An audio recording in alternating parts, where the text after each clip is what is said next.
అతను ఒక పక్కా వ్యాపారి. సమాజం మీద బాధ్యత లేదు. పేదల బాధలు తెలియవు. అతనిలో నరనరాన పెత్తందారి పోకడలు నిండిపోయి ఉన్నాయి. అసలు అతని చరిత్రే నేరమయం. శివశివాని స్కూల్ విన్యాసంతో పాటు సింహాద్రిపురం పోలీస్ స్టేషన్లో ప్రకాష్ బాబు అనే ఎస్ఐ మీద దాడి చేసిన దౌర్జన్యకాండ కూడా మన వాడి చరిత్రలో రాసి ఉంది. కర్మ ఏంటంటే ముఖ్యమంత్రి హోదాలో సింహాద్రిపురం పోలీస్ స్టేషన్ కొత్త బిల్డింగ్ను జగన్ ప్రారంభించడం.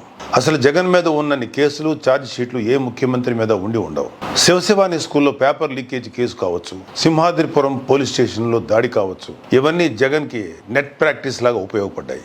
తండ్రి అధికారంలోకి రాగానే జగన్ స్వైర విహారం మొదలైంది. దోచేయడం, దాచేయడమే ఎజెండాగా 2004 నుంచి 2009 వరకు రెచ్చిపోయాడు. ఉమ్మడి ఆంధ్రప్రదేశ్లో రాజశేఖర రెడ్డి కేబినెట్ మంత్రిగా ఉన్న శ్రీ శంకర్రావు గారు, మాజీ మంత్రి శ్రీ ఎర్రంనాయుడు గారు హైకోర్టులో వేసిన పిటిషన్లతో ఈ 840 జగన్ దోపిడీ బట్టబయలైంది. ఈ రోజుకి జగన్ మీద సిబిఐ వేసిన ఛార్జ్ షీట్లు 11, ఈడీ కేసులు 9.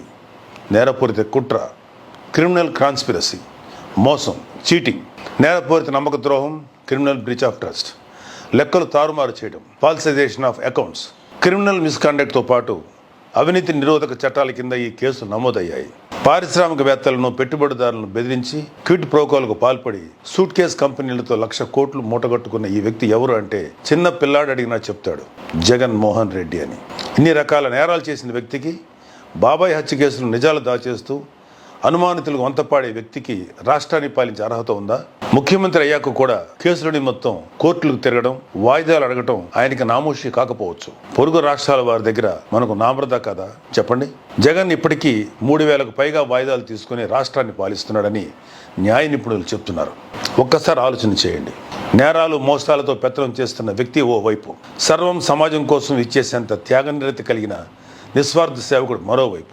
3,000 మంది కౌలు రైతులు ఆంధ్రప్రదేశ్లో ఆత్మహత్యలు చేసుకున్నారని తెలియగానే చలించిపోయి స్వార్జితం నుంచి 5 కోట్ల రూపాయలను ఇచ్చే నిజమైన నాయకుడు పవన్ కళ్యాణ్. కౌలు రైతుల దగ్గరికి వెళ్ళి వారి కష్టాలు తెలుసుకుని 1,00,000 రూపాయల చొప్పున సాయం చేశారు. వారి బిడ్డలకు చదువు, ఉపాధి కల్పించాలనే ఆలోచనలు చేస్తున్నారు. దేశాన్ని కంటికి రెప్పలా కాపాడే సైనికుల గురించి, వారి కుటుంబాల సంక్షేమం కోసం కేంద్రీయ సైనిక బోర్డుకు ₹1 కోటి విరాళం అందించారు.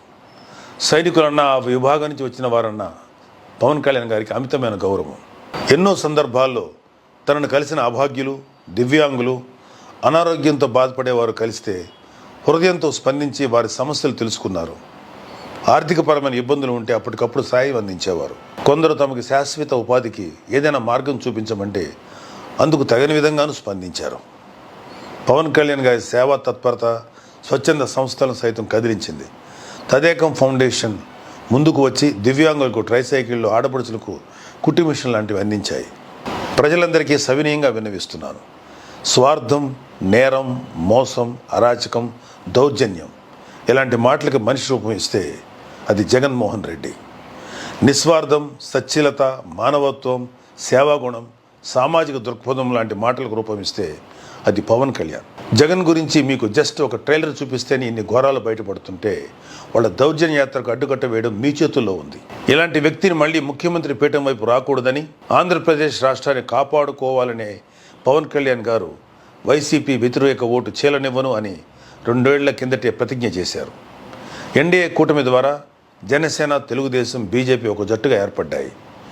పొత్తుని గెలిపిద్దాం, రాష్ట్రాన్ని కాపాడుకుందాం. జై జనసేన, జై బీజేపీ, జై తెలుగుదేశం, జై హింద్.